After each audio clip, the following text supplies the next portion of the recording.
If you've recently had your prostate removed and you're still leaking urine, there's a very good chance you're asking yourself one question: how long is this going to last?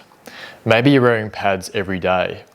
Maybe you're leaking when you stand up, cough, sneeze, or walk, or exercise. Or maybe you've been told to do your pelvic floor exercises and you're wondering, am I actually getting better, or am I just going to be dealing with this forever? The good news is that urinary leakage is a common part of recovery after prostatectomy, and most men see significant improvement over time. But there's something really important I want you to understand. Your recovery isn't just about how many weeks or months have passed. It's about the direction your symptoms are moving. And by the end of this video, I'm going to give you a simple way to work out whether your recovery appears to be progressing normally, what you should be focusing on at different stages, and when I wouldn't simply tell you to keep waiting. So let's start with the question you're probably here for. How long does it actually take? For many men, bladder control improves substantially during the first few months after surgery, with most men regaining bladder control within around 6 to 12 months. But that doesn't mean you're supposed to be completely dry the moment your catheter comes out. In fact, expecting that can make the first few weeks feel much more alarming than they need to. After prostate surgery, the structures involved in controlling urine have been affected by the operation, and they need time to recover. So if you're leaking after the catheter comes out, that doesn't automatically mean something has gone wrong. But here's where things get interesting. Two men could both be 3 months after surgery, both wearing pads, have completely different recoveries. And that's because I wouldn't just look at where you are now. I'd look at where you're heading. Let's break your recovery into stages. Stage 1, the early weeks. The first few weeks after the catheter is removed can be frustrating. You might leak when you stand up. You might leak when you cough or sneeze. You might find that walking around increases your leakage. And you may be using quite a few pads. This can be completely different from what you were experiencing before surgery. And one of the biggest mistakes you can make at this point is comparing yourself to another man who has had his surgery around the same time.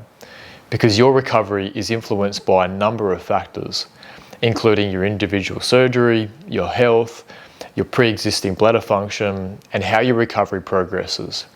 So rather than asking, why am I not as dry as someone else, I'd ask, am I seeing a trend in the right direction? Are you having fewer leakage episodes? Are you using fewer pads? Are your pads becoming lighter? Are you able to do more before you leak? Can you walk for longer? Can you stand up, cough, or move around with better control?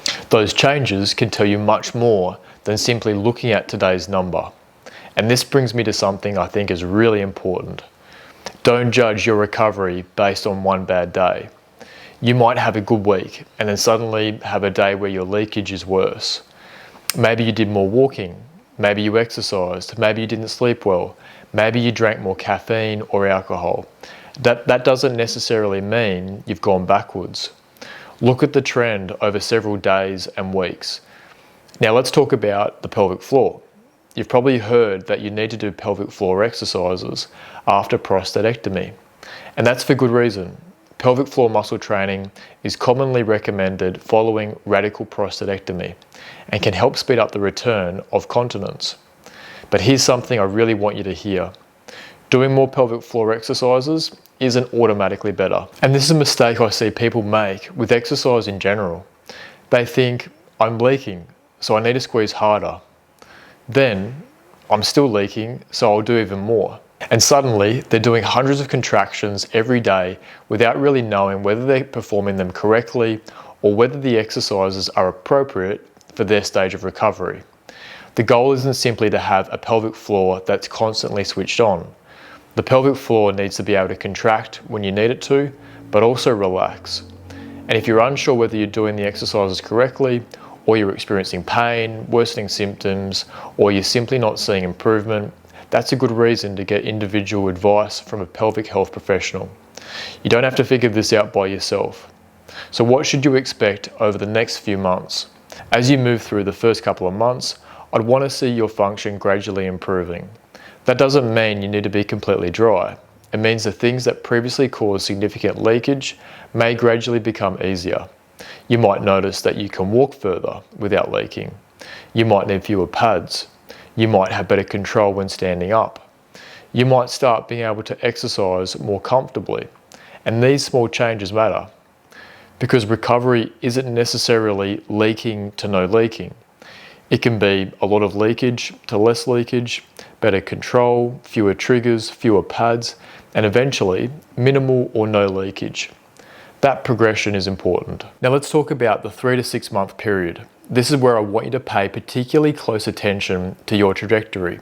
If you're 3 or 4 months after surgery and you're still leaking, that doesn't automatically mean your recovery is finished. You can continue to improve over the following months, but I wouldn't simply look at the calendar and say, I'll wait until 12 months and see what happens. I'd ask, am I actually improving? Because that's a much more useful question. If you're steadily improving, that's encouraging. If your leakage has reduced significantly over the last few months, that's different from somebody whose symptoms have barely changed. And if your symptoms are severe, bothersome, or seem to have plateaued, that's something I'd want assessed rather than simply ignored. The American Urological Association guidance specifically recognises that men with bothersome stress urinary incontinence who aren't improving despite conservative treatment may need further assessment and, in some cases, treatment before the 12-month mark. So please don't interpret most men improve within 6 to 12 months as I have to suffer for 12 months before I can ask for help. Those are two very different things. So here's the simple framework I want you to remember. Think about your recovery as green, yellow, or red. Green, you're gradually improving. You're using fewer pads. Your leakage is becoming less severe. You're able to do more before leaking.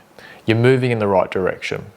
That's encouraging, and keep progressing. Yellow, you're improving, but you're unsure whether what you're doing is actually helping, or you've reached a point where progress has slowed significantly. This is where getting assessed can be really helpful. Someone can look at your pelvic floor function, your symptoms, your exercise technique, and your overall function and work out whether there are things you could be doing differently. Red, your symptoms are getting worse. You're experiencing significant ongoing leakage without improvement. You're having pain or other concerning symptoms, or you're simply not sure what's going on. That's not a situation where I'd recommend just searching YouTube for another exercise and hoping for the best. Get assessed by your doctor or an appropriately trained pelvic health professional. So back to the question, how long does it take to stop leaking after prostatectomy?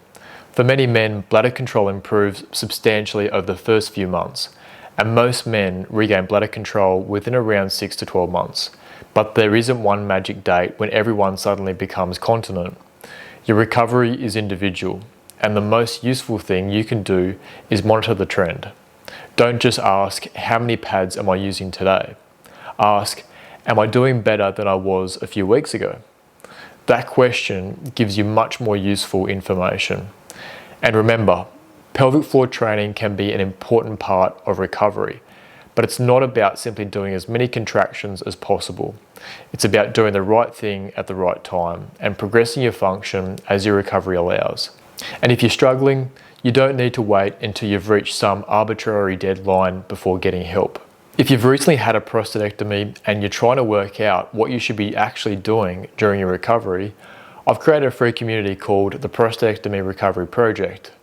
It's designed specifically for men going through this process, where you can get practical guidance, learn more about recovery, and connect with other men going through something similar.